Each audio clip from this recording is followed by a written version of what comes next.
പ്രണയകഥകളിൽ നാം കാണാറുള്ളത് പരസ്പരമുള്ള കരുതലും വിട്ടുവീഴ്ചകളുമാണ്. എന്നാൽ ഈ സിനിമയിൽ പ്രേക്ഷകരെ കാത്തിരിക്കുന്നത് പ്രണയത്തിന്റെ ഇരുണ്ടതും ടോക്സിക്കുമായ മറ്റൊരു മുഖമാണ്.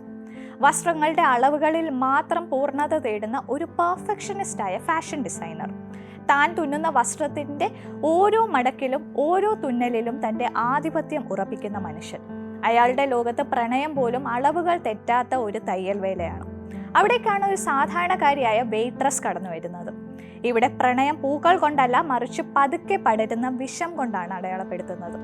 പറഞ്ഞു വരുന്നത് പോൾ തോമസ് ആൻഡേഴ്സൺ സംവിധാനം ചെയ്ത ഫാൻറ്റം ത്രെഡ് എന്ന സിനിമയെക്കുറിച്ചാണ്.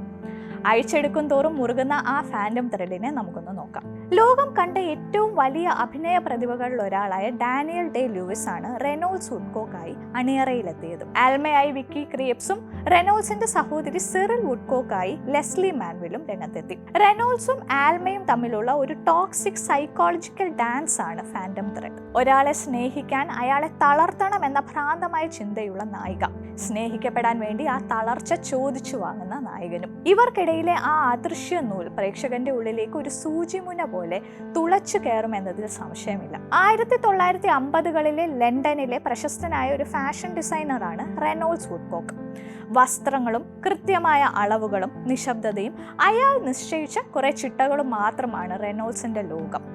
അയാൾ തുന്നുന്ന ഓരോ വസ്ത്രത്തിനുള്ളിലും ഒരു രഹസ്യമുണ്ട്. വസ്ത്രത്തിന്റെ ലൈനിങ്ങിനുള്ളിൽ അയാൾ തുന്നിച്ചേർക്കുന്ന കുറിപ്പുകൾ. തന്റെ അന്തരിച്ച അമ്മയുടെ മുടി വസ്ത്രത്തിനുള്ളിൽ തുന്നിച്ചേർത്ത വുഡ്കോക്കിന്റെ സ്വഭാവം അയാളുടെ ഭൂതകാലത്തിലെ മുറിവുകളെ കാണിക്കുന്നു. വസ്ത്രങ്ങൾ അയാൾക്ക് കവചങ്ങളാണ്. ആ കവചങ്ങൾക്കുള്ളിൽ ഒളിച്ചിരിക്കുന്ന ദുർബലനായ കുഞ്ഞിനെയാണ് ആൽമ കണ്ടെത്തുന്നത്.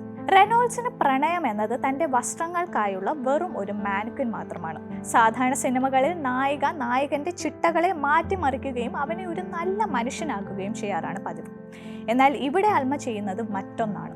അവൾ അയാളുടെ ലോകത്തേക്ക് അതിക്രമിച്ചു കയറുകയല്ല, മറിച്ച് അയാളുടെ നിയന്ത്രണങ്ങളെ അതേ നാണയത്തിൽ നേരിടുകയാണ്. സിനിമയിലെ ഏറ്റവും മികച്ച സീനുകൾ നടക്കുന്നത് പ്രഭാത ഭക്ഷണമേശയിലാണ്. അവിടെ ആൽമ ഒരു ടോസ്റ്റ് ശവിക്കുന്ന ശബ്ദം പോലും വുഡ്കോക്കിനെ പ്രകോപിപ്പിക്കുന്നു. അത് വെറും ശബ്ദമല്ല, മറിച്ച് അയാളുടെ സാമ്രാജ്യത്തിലേക്കുള്ള ആൽമയുടെ കടന്നുകയറ്റമാണ്. ഒരു വശത്ത് സ്വന്തം ദിനചര്യകളിൽ ചെറിയൊരു മാറ്റം പോലും സഹിക്കാനാവാത്ത വുഡ്കോക്കിന്റെ നാർസിസിസ്റ്റിക് സ്വഭാവം. മറുവശത്ത് ഈ ടോക്സിക് അന്തരീക്ഷത്തിൽ ശ്വാസം മുട്ടുമ്പോഴും അവിടെ തൻ്റെ ഇടം കണ്ടെത്താൻ ക്രൂരമായ വഴികൾ തിരഞ്ഞെടുക്കുന്ന ആൽമ. സിനിമയിലെ ഏറ്റവും വലിയ മെറ്റഫർ ആൽമ റെനോൾഡ്സിന് നൽകുന്ന വിഷമാണ്. അയാൾ രോഗിയായി കിടക്കയിൽ വീഴുമ്പോൾ മാത്രമാണ് അയാൾക്ക് മറ്റൊരാളെ ആവശ്യമായി വരുന്നത്. ആ നിമിഷങ്ങളിൽ മാത്രമാണ് അയാൾ ഒരു സാധാരണ മനുഷ്യനാകുന്നത്.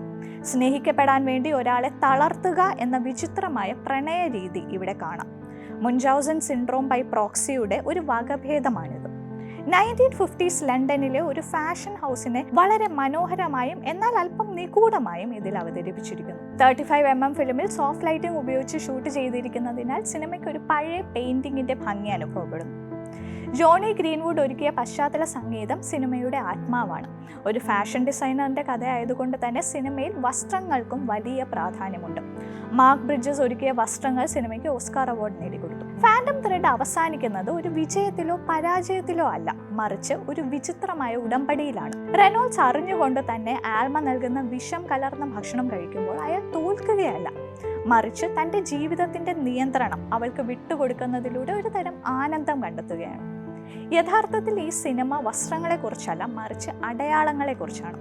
ജീവിതകാലം മുഴുവൻ മറ്റുള്ളവരുടെ അളവുകൾ എടുത്തു നടന്ന വുഡ്കോക്കിനെ ഒടുവിൽ ആൽമ തൻ്റെ പ്രണയത്തിന്റെ അളവുകോലുകൾക്കുള്ളിൽ തളച്ചിടുന്നു. മനുഷ്യൻ ഏത് വലിയ കവചമണിഞ്ഞാലും പ്രണയമെന്ന അദൃശ്യമായ നൂലിന് മുൻപിൽ അവൻ നിസ്സഹായനാണ്.